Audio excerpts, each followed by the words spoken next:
Hi mga kakonchava, day 22 ng ating 365-day real estate journey. Tanong ko po, alam mo ba ang buong requirements para sa Pag-ibig Housing Loan under the Developer Assisted Program? Kung nagpa-reserve ka na ng bahay o balak mo palang mag-reserve ngayong 2025, siguraduhin panoorin mo ito hanggang dulo. Sayang ang pera mo kung hindi mo maaayos ang mga documents at maaprubahan ang loan mo. So, let's dive in and make sure na magkakabahay ka na nga this year. Kuha po kayo ng pen and ball pen para maino. Unang-una, para makapag-reserve ka ng bahay, ito lang ang initial requirements na hihingin sa'yo ng developer. Number 1, proof of income. Latest 1 month payslip lamang po ito o job contract kung ikaw ay OFW.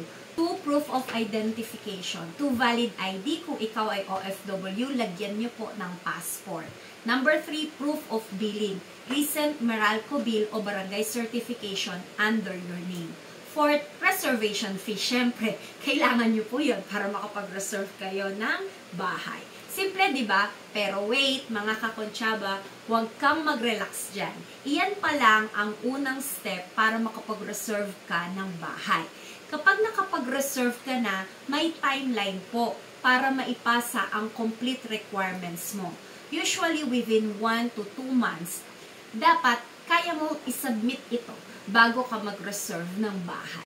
Meaning, hindi naman po kailangan hawak nyo na kaagad yung mga dokumento.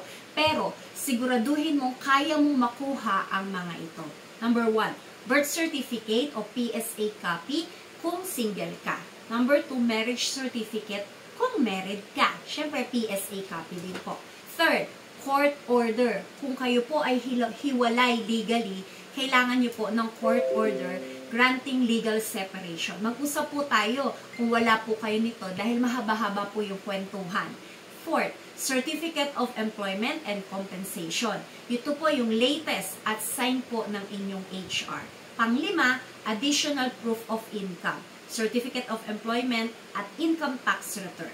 Pang-anim po ay TIN Verification. Siguraduhin niyo po na maayos ang inyong TIN. Number 7 po ay Proof of Pag-ibig Membership. Kuha po kayo ng Pag-ibig Loyalty Card Plus. Pang-8, kung kayo po ay OFW, kinakailangan nyo ng Special Power of Attorney. Number 9, documents po ng co-borrower at ng inyong asawa. No? Kinakailangan po, lahat po ng documents ay mapoprovide din nila.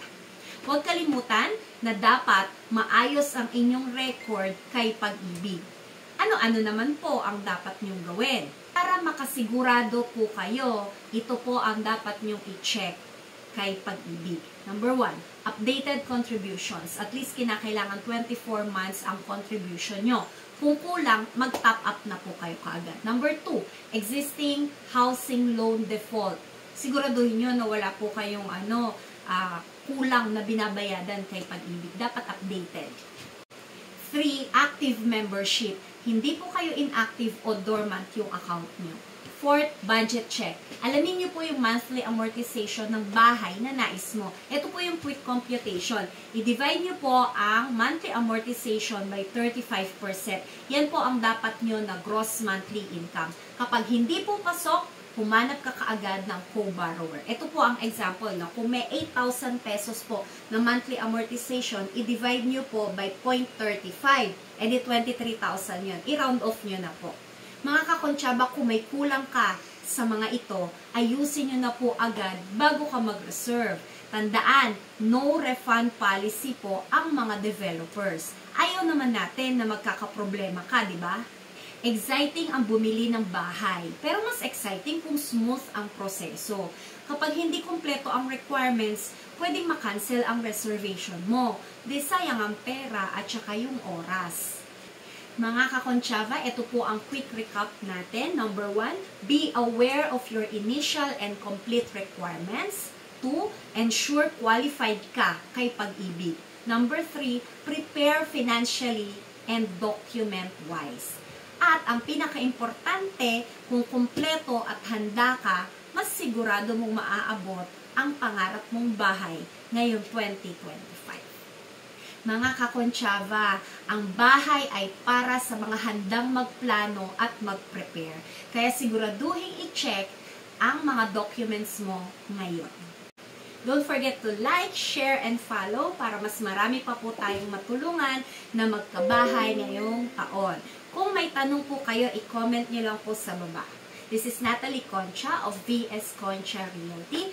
Lagi po nating tatandaan, real estate is for everyone. Let's learn and grow together.